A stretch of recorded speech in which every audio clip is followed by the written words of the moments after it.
Fun. We're in the second week of our series, The Recipe of Love. You know, to have a marriage that's happy and healthy, you got to have the right ingredients. That's right. And so what better way to talk about the recipe of love than our very own cooking show? Come on now. Y'all know you love some cooking shows. That's right. You've heard of the Tug of More, but this is the Kitchen of More. Okay. And so today we're going to be cooking up something great for you, talking about this next piece in the recipe, this next ingredient in the recipe of love. Yeah, little Rachel Ray. That's right. Little Martha Stewart. Paula Deen. Little Guy Fieri. Oh, yeah. What's the Hell's Kitchen guy's name? Who's the Hell's Kitchen guy? The guy who yells at cusses Yeah, everybody? what's his name? Gordon Ramsay. You heard of Hell's Kitchen. This is Heaven's Kitchen. That's Come right. on now. Come on, somebody. And so, I don't know about you, but on long weekends, one of my favorite things to do with the kids is wake everybody up and make some pancakes. Come on, you got to make some pancakes with the kids. Dad shows up that one breakfast day of the week and makes some pancakes. Dude, look at these. Now, I'll tell you, amazing. I had never seen these before. You can order these at QVC.com for, I don't know where you can get them. Look, we're doing good. Dude, you know I could be on that QVC show. I know you could sell ice to Eskimos, I right? could be selling some junk to anybody. Now, when you're making pancakes, you got to make sure that you have the right consistency of batter. You got to make sure that you have the right ingredients. That's right. But then the timing, the heat, it's really important. Because I do this every time. What? Look at that. I just get excited and I'm ready. I'm like, isn't it ready? It's hot enough. It's about to burn my hands. So Whitney, shouldn't that? Oh man, that's bad. Did you see what she just did? That's a pan. It's a pan something. Guys, you got to wait. You got to have a little bit of patience. You just mash it back. And you got to just give it. That. Look at that, dude. That's how you do it right there. Well, nope. See, I still can't get it. Okay, I did it. Oh, it's burned. I waited too long. Okay, all right. Well, so the truth is every Saturday when I'm making pancakes for the kids, I usually burn one or two. For sure. And then I try to flip one or two too early. It happens every time. And I mess it up just a little bit. Yeah. Have you ever been there? You ever burned a pancake? Or you ever pulled a Whitney and I don't know what the junk that one even is. You just get excited and you just are like, ooh, pancakes. I'm going to help you because this one here, that one used to be, I can't you get poured that too one many. either. Okay. The truth is that sometimes when you're cooking, you flip some too early and you burn some. And it's a lot like marriage. Because sometimes in marriage, you burn a relationship, you burn a conversation, you flip an idea too early. Yeah. And so today, as we're looking at the recipe of love, we're talking about the idea of forgiveness. Yeah. Come on now, because to really be able to stack up a stack of pancakes and have a loving relationship, you've got to be able to get over the ones that you burned. That's true. You got to be able to stack it up or toss it away and keep moving forward and know that it's not always going to be perfect. I'm feeding the studio audience. Okay, there you go. Aaron bet me $10 I wouldn't throw in at Tim, so sucker.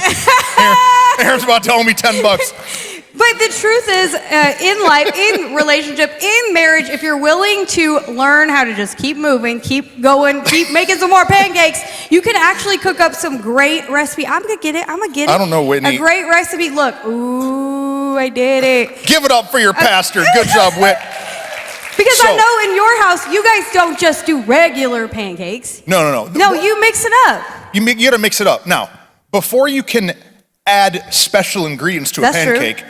You have to get over the burned ones. That's right. And one of the reasons that we don't have the marriage that we want is because we're still thinking about the ones that we burned or that we flipped too early. Right. If we don't forgive, we can't start adding new ingredients. No, it's true. You're trying to spice some things up in your marriage, but man, you've got to be willing to get past the bad things that happened.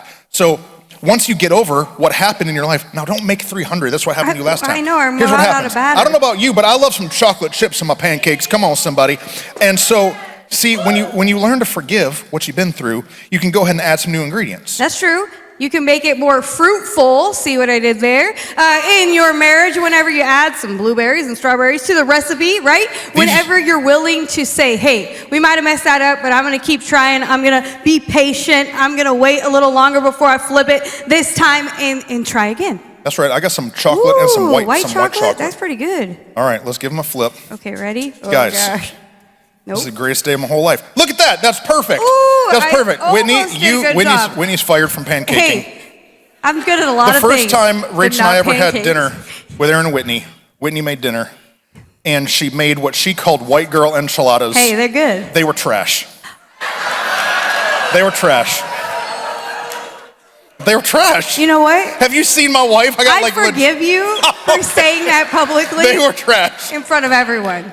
They were not Rachel enchiladas. They were white girl enchiladas. So they're just creamy and saucy and fried and all the things like Made we your do stomach here. hurt the next day. Yeah, And so, it's good. guys, we're so excited to get into this giant topic today. But you know, the Bible, it talks to us about our relationships. And it says this in 1 Corinthians 13. It says, love is patient. That's true. Love is kind. It's it does kind. not envy. Love is kind. Whoa.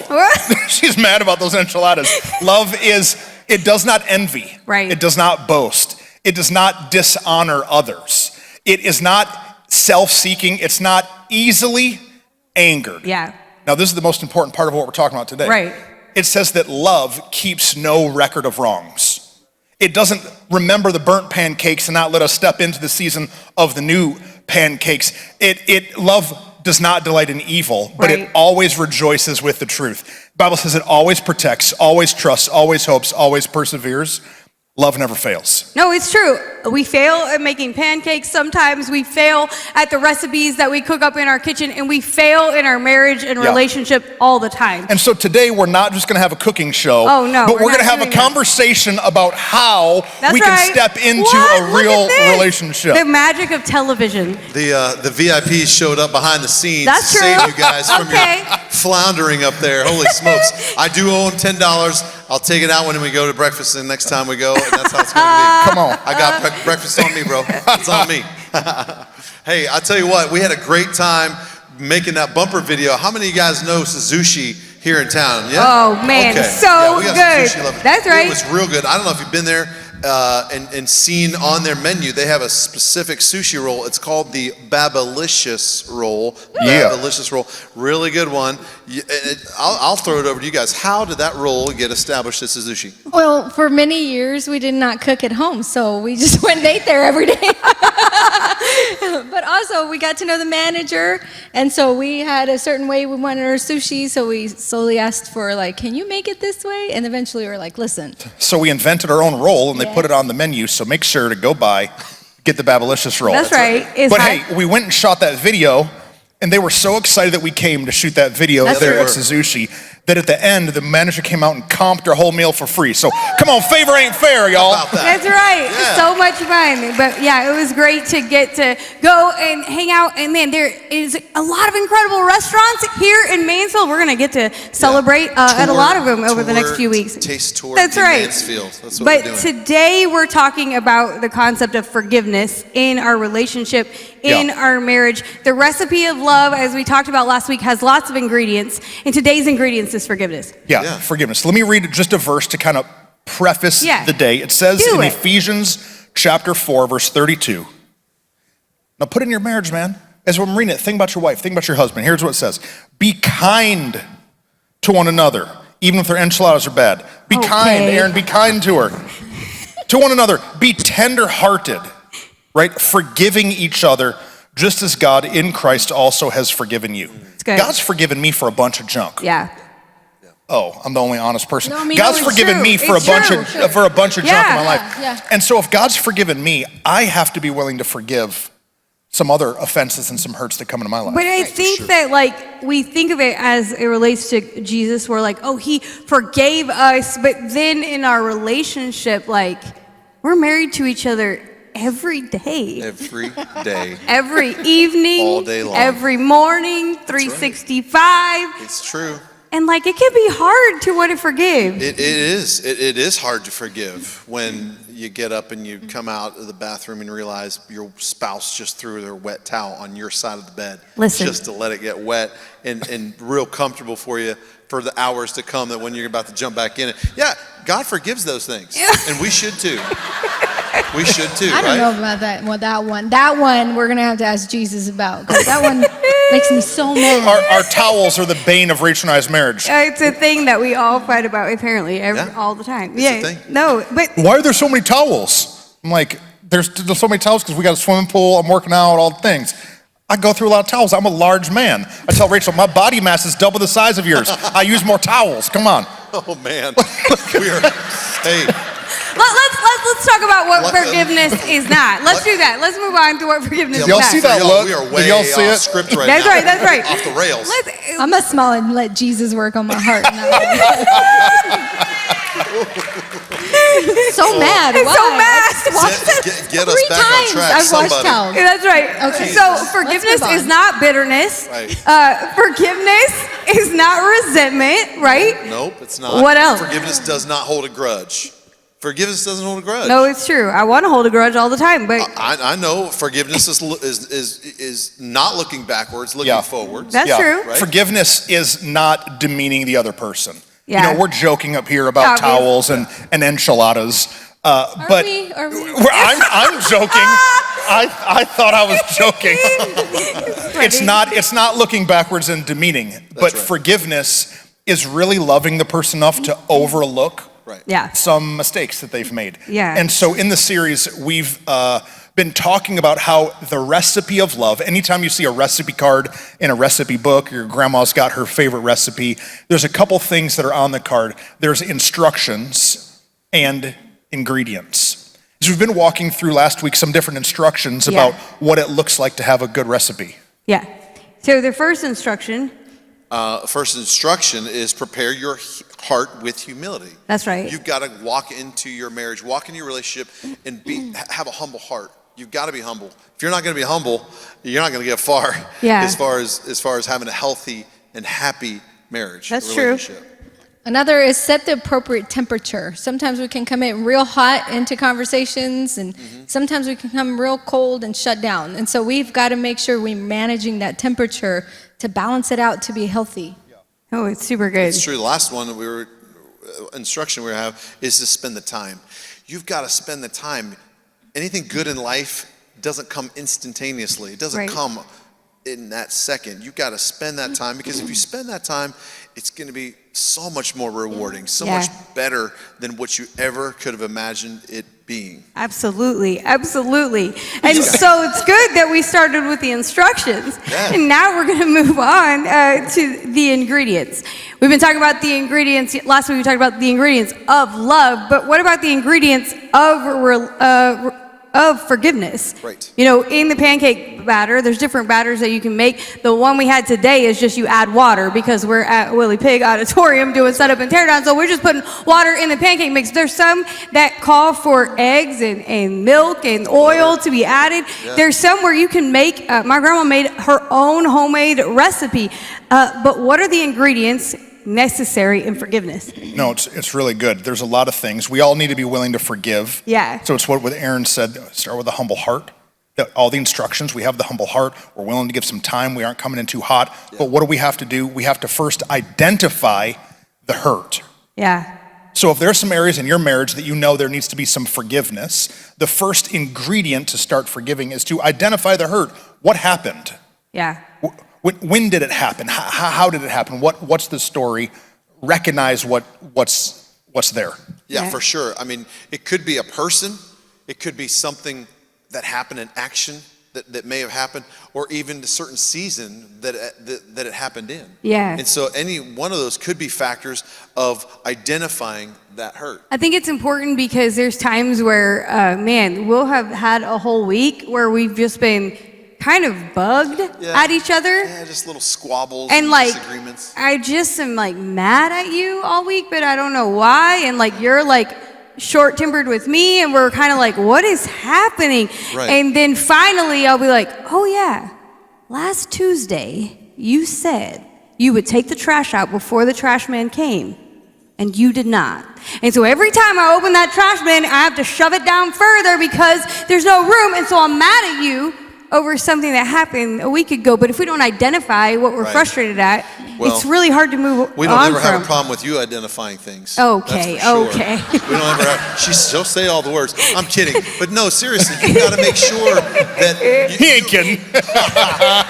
you end up with a pebble in your shoe, you're walking around in all week long, all kind of just irked at the other person. That you haven't identified it and you haven't informed of the other person. Right. And so there's the silly ones like taking out the trash. Right. But sometimes we have to identify the hurt that's connected to a big thing. Yeah. That maybe your marriage isn't able to step into a season of health because of something that happened in it 10 years ago. Yeah.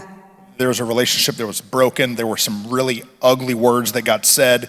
In a moment of anger, something came out. There was an affair that came into the relationship. There are these moments that really can traumatize Absolutely. a loving marriage, and we have to identify those hurts so we can begin to forgive each other for them. That's good. And then the next piece is then to admit the offense that's in you. I think that you can be like, oh, that's kind of the same thing, right? No, they're different, because first I identify what happened, but then I've got to admit how it makes me feel. I've got to admit that I'm now offended because of the circumstance, because of that season, because of that action. And if I'm not willing to admit the offense, it can be really difficult to recognize how to move forward. Yeah, for sure. It says in Hebrews 12, see to it that no one falls short of the grace of God, that no bitter root grows up to cause trouble and defile many. Yeah. It's so good. Yeah. It's so good, that verse, because it talks about how offense or bitterness, it grows up in us, but it doesn't only affect us, it affects those around us. Yeah. And if Rachel and I have undealt with stuff and offenses that we've refused to admit, it's not only going to affect our relationship, it's going to affect our kids. Yeah. Right. That root of bitterness is going to start to throw shade over them, how they see me, how they see her, to other people that are close to us. Yeah. And so really admitting the offense in me is a huge ingredient to have a recipe of love. Yeah. Yeah, because it's really this way. When you're hurt, it's usually caused by someone or something, a situation, right? And so you identify, hey, I've been hurt, but then offense is different, and you have to know the difference between hurt and offense. Offense is something we pick up and carry. Yeah. And so we can tell our kids, like you said, we can tell our kids about a hurt we experienced. But then also we can teach our kids how to live in offense. Wow. And so we have to be very careful in not picking up offense and allowing that to be something that we now produce or are looking to be offended in places, and it becomes part of our character, part of the culture of our home. We have to be very careful with that. So good, because there's small offenses and large offenses. And if we're not careful, like you just said, to admit them, then man, even identifying the little hurts can get convoluted, because all of a sudden you're just walking around in life offended. Right. Yeah. And everything's frustrating you. Yeah, it's true. I remember a story that Rachel and I talk about a bunch, that really a small offense helped us understand a big issue that we needed to deal with. So this is when we were not even married yet. Right. Were we married, or we were dating, or maybe engaged? I went to a Christmas party for work. And so I was every year went to this Christmas party, and so Rachel's kind of coming as my plus one now. And at the end of the Christmas party, they did like a group photo. And I'm like, I don't know what to do. Like, I've never been engaged before. I just want to make sure my tie's straight for the photo. And so we take the group photo, and I didn't invite Rachel into the group photo. And so someone said, ooh. And so Rachel's standing over on the side of the photo, and we take the photo, and it's all over. But what I didn't realize is how much that hurt her. It made her feel left out. And to me, I didn't think anything of it, because I don't even want to be in the photo. But to her, dealing with some abandonment issues and dealing with her dad had rejected her, it was this moment that made her feel rejected. And when we're able to process that together, we realized that little offense that I did actually opened a big can of worms in her heart and in between us. Yeah, and it took us years to really realize, because that offense really I kind of held on to and carried with me throughout the years. And then anytime we were in settings like that, it's like I would become anxious, or I would anticipate, like, what's he gonna do? Look for me to mess it up. Just expectations were not right. And so it wasn't until years that we realized, hey, like, we talked about it and realized, hey, I actually am carrying offense to this, and because of that, that's why I'm kind of in a bad mood when we start even getting around those people, and we can easily do that with our families, with each other's families, like you can be invited to the family gathering, and then your spouse may not even be thinking about what you're going through. So it's very important to understand, identify the offenses that you carry with you and try to work through them. It's really good. Admit the offenses, small and in big situations. I remember a couple years ago when I was going through grief, I lost my brother in an accident, and I wasn't there. I was not there mentally. I was tired all the time. I don't even remember. It was a fog. And, as I'm walking through grief, admitting the offense in you, and it's something that I know my wife had to let go of. It was not easy because I was not an easy person to deal with. I was not easy to live with. And you being able to see where I was and being able to admit what I'm going through, and you not allowing yourself to get offended by what I was going through and what I was doing.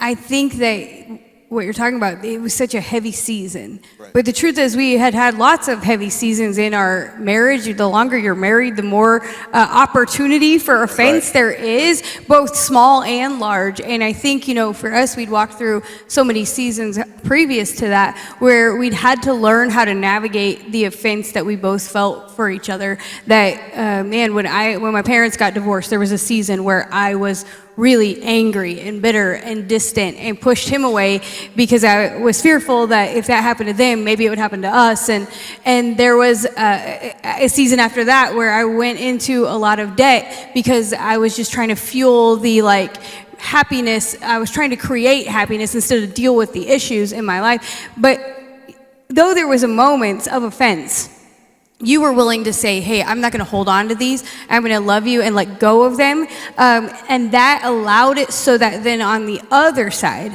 because we're all human, right, and we're all going to screw things up. So maybe one person has deeply offended right now, but chances are good if you're a human person, you're going to cause an offense later in the future. And because you had been so gracious with me in those seasons, it became a lot easier for me to be willing to admit, hey, this kind of hurts me. This is really kind of, it has offended my heart, but I'm going to let it go because you let it go. And so because of that, we were able to move forward. But I think the devil is really tricky. Yeah. Right. And he likes to put, he's like strategic. It's not just one offense, but he likes to put together the offenses, not just of the person you're in relationship with, but maybe the parent you had, or the teacher you had, or somebody that was a mentor, someone you cared about in your life that you respected, and they offended you. And then now when your spouse offends you or hurts you, you see their face on your spouse's face, and then you're doubly offended. You're extra offended because you're holding on to so many things. And I think we have to be real careful, like Rachel said, it's a decision of picking it up. Right. We have to lay it down and let it go. Something you say all the time is like, you're only offended if you're looking to get offended. Right. But the more offense you hold on to, it's like, now I'm just seeing it everywhere. Yeah, it's true. You identify if you're able to identify the hurt and where it came from, chances are the hurt that you've encountered in your life didn't come from your spouse. It's possible that it may have come from something earlier on in your life that your spouse didn't actively engage in. And so being able to identify the hurt and not projecting that hurt onto your spouse is huge. It's something that we've had to deal with. Yeah. Now, of course, in a marriage, sometimes your spouse directly might hurt you or offend you or something, and that's something you deal with. But a lot of times, you've got to try to make sure you don't project that hurt onto your spouse. Yeah, it's I so think that's something Rachel and I've kind of had to figure out too, like with everything you walk through with your dad, like in our younger years, projecting his face onto me and thinking that I was doing the things that he was doing. Yeah. Right. And that was basically out of fear of it happening to me. And so once we dealt and walked through like, hey, I have to really see that this person is not who I grew up with. Like, you have to identify the offense and like walk through it and walk through healing together, talk about it, Super good. Super good. Which is our next point. So our next point, the next ingredient in how do you forgive, right? Realize that you're offended, see the chip that's on your shoulder you need to deal with. But then the third one is you've got to talk about it. Absolutely. Like an ingredient of forgiveness is actually having that conversation. Right. Conversation. Right. Not explosion. Right. Because sometimes when stuff's already tricky, when there's already an offense, when you're already kind of a little bit bent out of shape, it can be easy anytime that conversation comes up to be triggered. And then you're so triggered, you're unable to make any progress. Yeah. Right. Rach, you were saying something when we met the other day about how you had to set correct settings, make a correct setting. For sure. You can't expect for things to get solved when it's not the right time. Like if you're about to go to bed, this is not the best time to try to resolve issues, deep issues within your beliefs. Right. Like it's not a good time to like have an argument to try to prove them that you're right. Like at midnight. in the middle of the night. Like you have to make sure that you use wisdom and when to talk about issues within your marriage or offense or, walk through whatever it is that you're dealing with as a couple. Like the timing has got to be right. Sometimes you got to even step away from your house and go somewhere different so that you're being out of the element of what you're used to. Like you've got to make sure that you're, even saying, hey, I know we are talking kind of strong right now, but let's take a pause here. Let's write down what we're feeling, and then we can visit it later. Something we learned in counseling was the idea of once you become emotionally flooded, it's time to hit the pause button on the conversation. Right. And so flooded, I think of like a older motor with a carburetor on it. Once you get too much fuel in the system, it's never going to start. And so for me, if we're in conflict and I get emotionally flooded, I start seeing red, I start getting mad, no progress is going to be made, man. Right.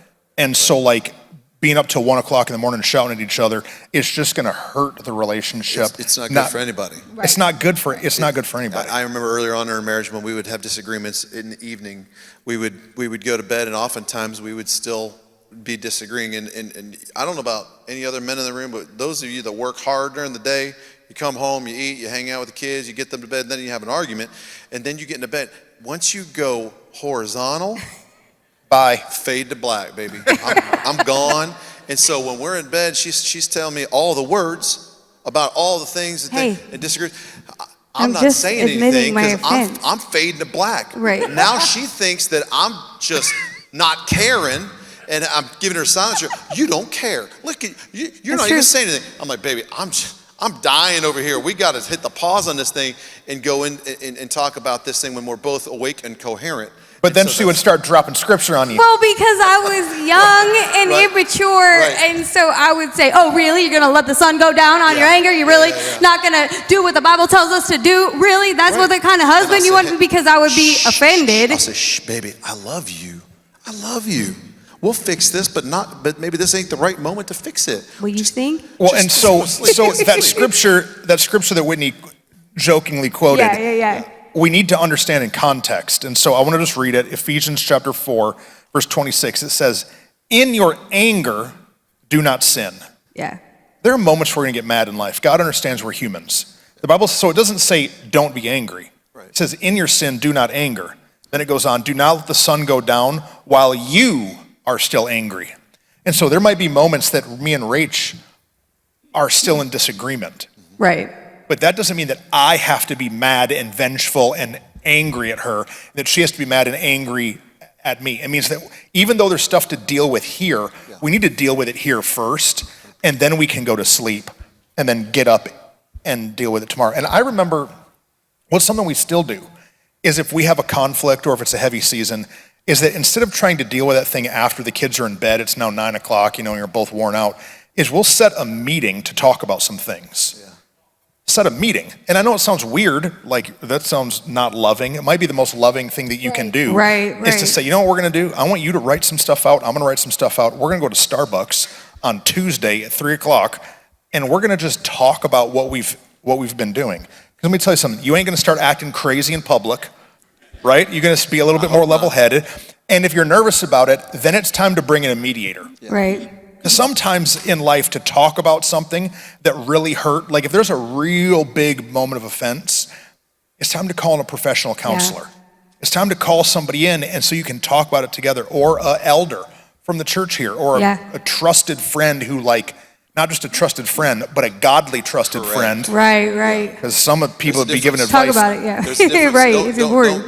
Don't go to the workplace and talk to your friend who's been married 4 times. Right. On their fifth husband. Don't do that. Go to an elder in the church who has some godly wisdom so that they can give you some godly advice. And I think it's important, though, that we're willing to talk about it. Like you've teased that I'm the one that likes to say all the words, but it's true.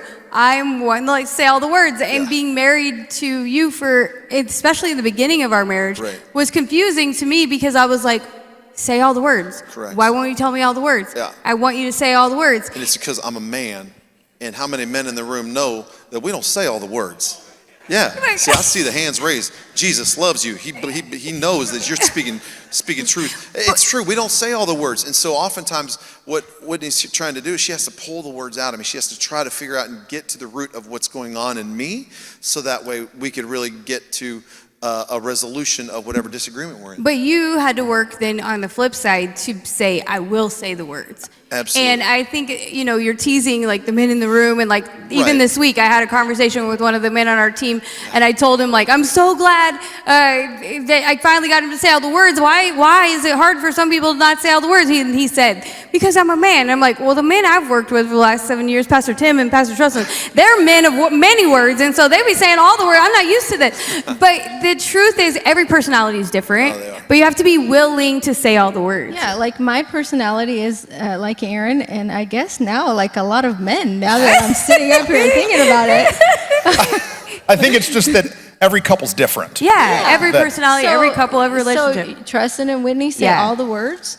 Aaron and I, we're very much alike in that we don't. No, it's true. I don't only say all the words. I got bullet points and a blueprint and an illustration. Hey, I know you pray for your pastor, but like I pray don't for know, your guys. pastor's wife. You know what our arguments are like? Like Rachel and I begin an argument. I'm like drawing stuff and like, look at this. Let me pull my prop out of the garage to explain to you what's Right. this Trustin man's the comes same home. here and at home. So picture that. So pray for your pastor's wife. I'm just saying. Trustin comes home, tells me, Whitney comes home, tells us about, these guys are in 3-hour-long meetings. And I'm like, what in the world can be said in over 3 hours? Get back on the track of what we're talking about. getting We have to talk about it in humility. And what you said is really important. That we have to talk about it with each other first, not just with everyone else around us. hit that. Like, I so often know, like, and hear people talk about it with their friends. But I'm like, well, have you told your spouse that you feel that way? Right, because you can, by talking to everyone else and not talking to your spouse, what you're really creating is a Culture of dishonor. Yeah, you're just being dishonoring. Now, we talking like, hey, help me. Right. Am I hearing this right? Am I being crazy? Can you help me say the words how I want to say them? But don't create enemies towards your spouse, because what can happen is you're creating enemies, you're creating a posse. And can I tell you, some of these people, they're not out to support you, they're out to get you where they are in their level in life. And so you have to be real careful in who you talk to and where you're getting your input and wisdom on. This is not, if they're not cheering you both on, and they're just cheering you to isolate you and get you on how they've done it in life, they're not really your friends. They're not ones to get counseling from. Be very careful. Absolutely. It's true. And it's also important to say, we talk about it. Absolutely. You guys know your spouse is better than anybody else on the planet. You should. And so know and be cognizant of the fact that if you see your spouse going through a hard time, a hard day, maybe they're just stressed out at long hours, whatever happened during the day, recognize that and know that if they said something or did something to offend you, let it go. Let it go. Not every little pebble in your shoe needs to be a huge sit-down conversation.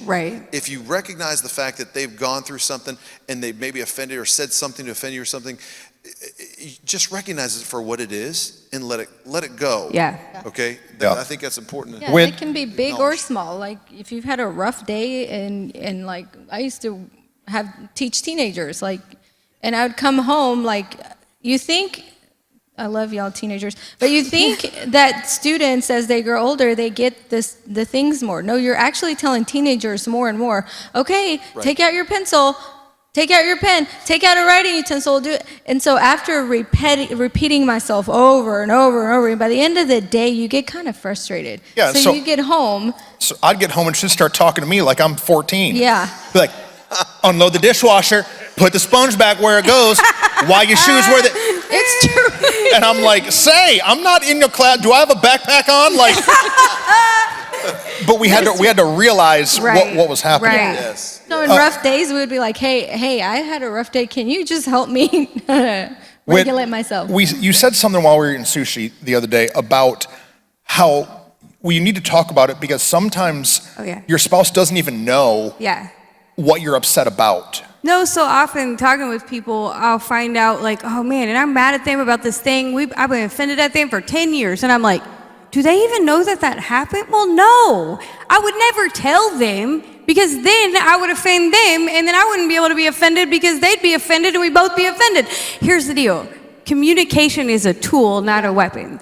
Yeah. We want to use it as a weapon, and in my immaturity in the early years of my life, I wanted to use it that way. We'll talk about words another week, but if you'll communicate and share, you got to tell them what's going on. Because if you don't, they cannot actually read. Ladies, they do not know what you want for your birthday. No, at all. Unless you tell them what you want they're not going to magically have noticed the way we looked at something as we walked by. Help us. Look, all the men are clapping their hands like, tell them. We want them to read our minds, but no, we can't read each other's minds. She's like, I don't want nothing. And so then I don't get nothing, and then I'm in trouble. Nothing is never the answer. Let me help you on that. Now I just tell Whitney. Now she just told me. Okay, I'll tell you. all right. But yes, but ingredients, it's important to go. Ingredients of forgiveness. Go. This is really good. Ingredients of forgiveness. The next ingredient to be able to start having some forgiveness is you have to admit your own shortcomings. Yes. Ouch. That's called humility, right? That means that I have to admit all the times that I've screwed up. I have to admit that I know what I said and that it hurt you and that I shouldn't have said that. And for me to expect her to forgive me, I have to be willing to say, I'm sorry. Yeah. I have to be willing to have some self-awareness of heavy seasons and how I've treated her. Like Aaron's talked about in seasons of tragedy for him. You had to be aware of like what you're going through to be able to have forgiveness for her. Exactly. And you know, when you're going through it, you're not, I wasn't aware. Whenever I was going through that season, I mean, it was 2 or 3 months at least that I was going through just that grief of loss that I encountered. I wasn't aware of how I was treating my wife and my kids. I wasn't aware of it. But once I finally got out of that fog in my mind and started seeing with some clarity again, I realized, oh dang, I was a punk to my wife and to my kids. And that's not who I am. That's not who I want to be. That's not who God made me to be. And so I had to look back and admit the fault that I had. And it does. It's not easy, and it does take humility. But in order to get to where you need to be, is where God made you to be, you've got to admit and have humility of what you've done wrong in your life. Well, and it allows you then to have understanding for them on the other side of it. And so you admitting it allowed me then to be like, okay, he knows that was a hard season. He recognizes what had happened. And so I can easily forgive because I know that's not who he is. That's not who he is. That's not who God made him to be. Yeah, it's really good. Okay, tipping point of the message. It's time to flip the pancake here. So the next ingredient that we have for forgiveness is we have to choose to forgive. It's hard, but we have to look at the moment that hurt or offended or what happened, and we have to choose to say, God, I want to forgive them. You're saying the key word is choose. It is a decision. Like first and foremost, you make the decision. It's not a feeling. No, you may not feel it. You gotta choose it before you feel it, and then don't go back on the decision. I think the enemy's tricky to like try to bring other offenses along, and then we're like, oh yeah, well then I don't even forgive you for that other thing I already said I did because now I'm just mad at all these things. We have to choose it and hold on to it. But choosing happens in a moment. But the process of forgiving takes a lot more time. And as we were praying for you guys and talking through it together, we realized that really there was a next step of an instruction. So it wasn't just an ingredient, but now after you choose to forgive, there's an instruction moment that has to happen. And so we've added another instruction, and it's this: let forgiveness marinate. Let forgiveness marinate. You choose to forgive in a moment, but then you have to over time marinate in forgiveness. Something Aaron talked about is how you have to pray for the other person. One of the ways that we marinate in forgiveness is to pray for them. No, it's true. Oftentimes, if we did get in an argument in that evening and didn't get it completely resolved, the next morning I would get up, go to work, and on my drive in, I would pray for her. I would pray for me. God, what am I missing? What am I not seeing correctly here? Help me see it and do better at recognize it, but also praying for her and asking God to help her and be able to, have grace and have compassion and care. We've got to make sure that we're praying for each of us, both of us, and marinating in that, spending time praying for that situation, for your spouse and yourself. No, it's important. I got this marinade at the farmer's market in Dallas, and it's really good. It goes on chicken. It's called foul mouth, y'all. Foul mouth. It's FOWL, like real foul, godly, like real godly. But it is sweet jalapeno. It's like the perfect mix of like sweet and spicy. Yeah. And the first day we bought it, we found it at the farmer's market, took it home, and I was like, let's make chicken for like lunch, like late lunch when we got home. And so we marinated it only for like 30 minutes and then cooked it on the grill, and it was good. It tasted great, it's a great flavor. But the truth was, the next time we decided to marinate it overnight and then cook it on the grill later that afternoon. Right. And it had so much more flavor. It was such a better experience. And I was like, this is one of my marinades for life. Like, I was loving it because it was sweet and spicy all together. But it had time to really attach to the chicken, to really marinate in it. Yeah, go. Listen, there's I'm one of them, and I've done this numerous times. All I want to do is fix the problem. Men, we're fixers by nature. We want to fix the problem. Let's slap some marinade on this thing right now, put it on the grill, nuke that thing, and get it off, and now we got something cooking, right? But it takes time. Right. Yeah. Put the marinade on. Pray for yourself. Pray for your spouse. Spend time in it. Because when you spend time in it and you let it marinate, a way better result comes. And Absolutely. when we did do that and let it set overnight in a number of hours and then cook it low and slow, man, it was so much better. So men, advice, spend time. Yeah. Don't try to solve the problem right now, but take some time and do Let it it right. marinate, Forgiveness is chosen in a moment, Right? but it happens through the marination. Yeah, yeah. And so we could right now choose, I'm going to forgive my spouse for what happened 10 years ago or yesterday. I'm going to choose it. But it takes time because you still remember it. Right. This is, forgive and forget. Well, that's not really true. possible. Right. It's impossible to forgive and forget because we remember what's happened. But when we marinate on forgiveness and our own humility, that, man, we can really step into new levels of freedom. So good. No, Psalms 139, 23 and 24, a couple of the verses that we read last week, says, search me, God, and know my heart. See if there's any offensive way in me and lead me. And as we let forgiveness marinate, we have to keep searching our heart. Am I still letting a little root of bitterness in? Have I not fully let that go yet? God, help me. Lead me, God. Teach me and show me. Get that offense out of me. Help me really move forward and rebuild the trust. Yeah, Ezekiel talks about a similar idea about our heart. It says, God promises. He says, I will give you a new heart and put a new spirit in you. I will remove from you your heart of stone and give you a heart of flesh. And what I really believe that can happen in this series and in your marriage is that God will give you a new heart for each other. Yeah. Yeah. That as you've had a heart of stone because of years of them doing something or lack of communication or misunderstanding or, like Aaron said, a rock in your shoe from a decade ago that's now calloused over your heart, that as we start to talk about it, as we start to admit what's happening, that God wants to give you a new heart for your spouse. Right. Since we've been married, God's given me multiple new hearts for Rachel. He's given her multiple new hearts for Absolutely. me. If Rachel still viewed me for the man that I was 7 years ago, she would probably not love me now because I did a lot wrong. But because she's received a new heart for me, she's tender towards me. And same me for her. If I remember her for her worst moments, we're not going to have a recipe of love. Right. We're going to have a recipe of offense and bitterness and resentment and anger and looking backwards. But God's given me a new heart for her. Yeah. And so when we would marinate in the forgiveness for each other, Right. man, we could step into something new. No, it's true. I've heard it from guys in the past.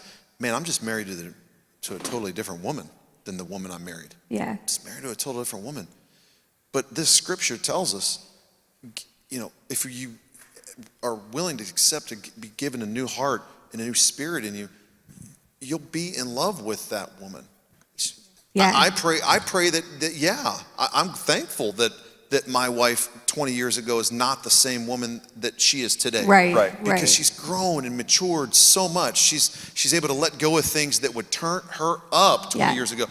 All these things, there's so many things that she's so much better at now. And if you have a heart for that, of the woman that she's become, watch what God does in you and in your marriage. Right. Because it's natural to grow. Right. You should grow. Right. You hear that phrase, we've just grown apart. But instead it's, no, God, let us grow and let my heart grow into knowing and understanding who you're creating them to be. And if we're truly called to be people of more, men of more and women of more, which we know that we are, then of course we're going to change. Thank God that you're not still seeing me for who I was at 18 when I got married. Like, hello, y'all remember being 18? So dumb. No offense to anyone who's 18. Y'all are super wonderful. But there's more.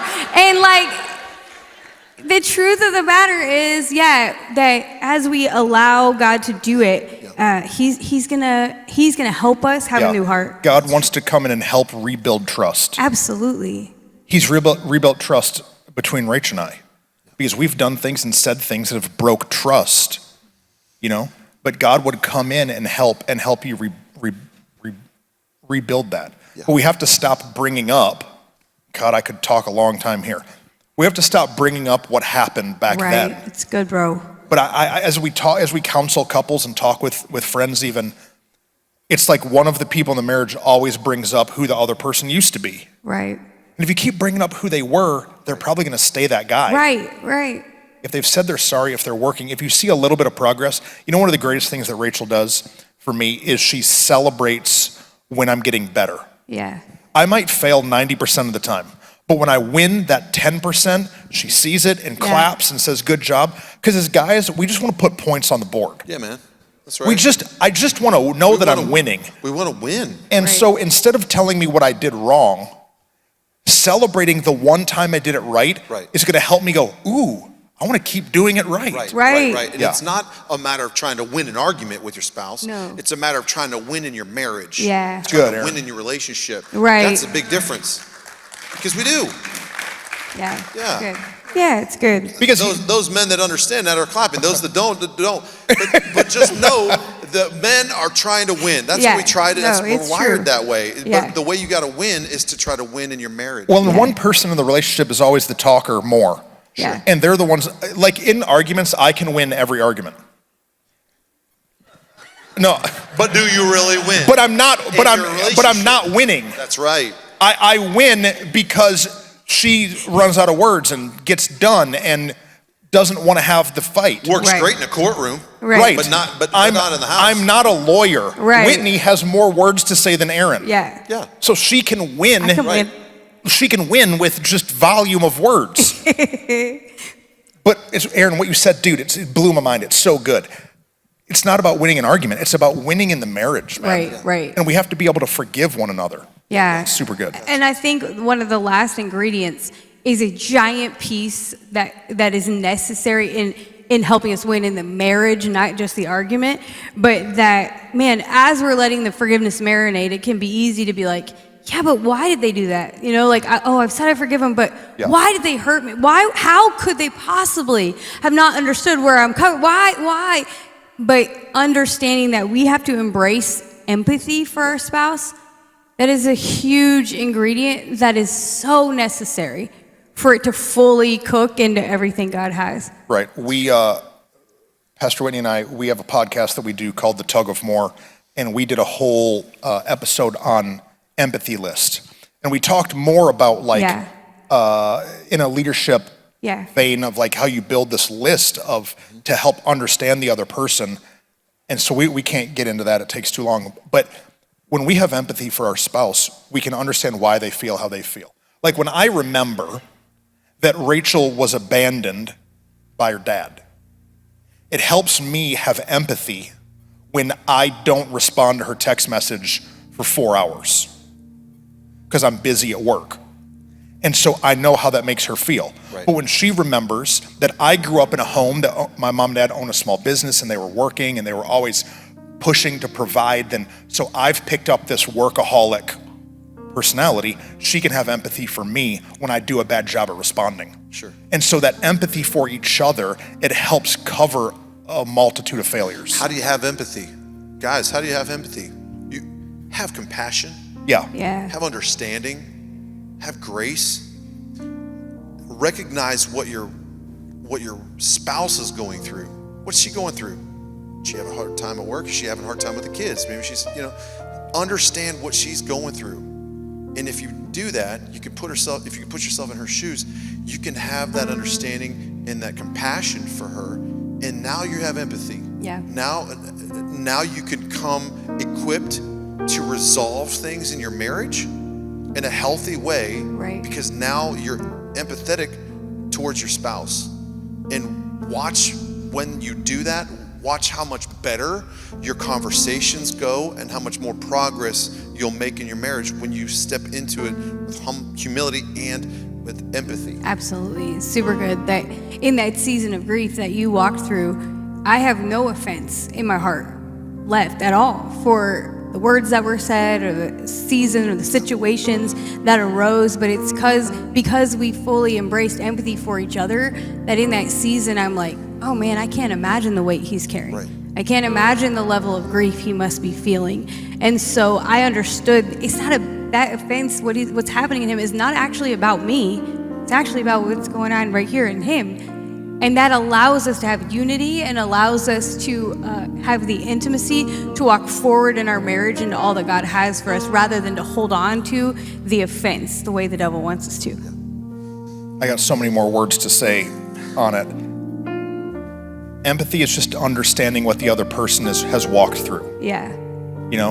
Like before Rachel and I got married, I had allowed a pornography addiction to come into my life.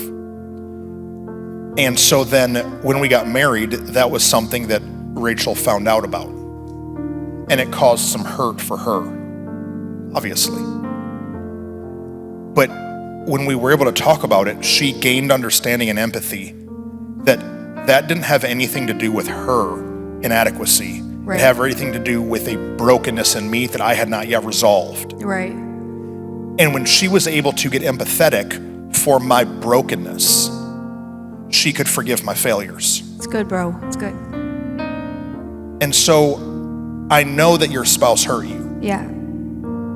I know for a lot of us that your spouse might have had an affair or done something. Aaron and Whit have talked about how Whitney, when they were young, spent way too much money on credit cards. Maybe there's something like that in your marriage. When you can have some empathy for why they did what they did, Right. then you can really start to forgive.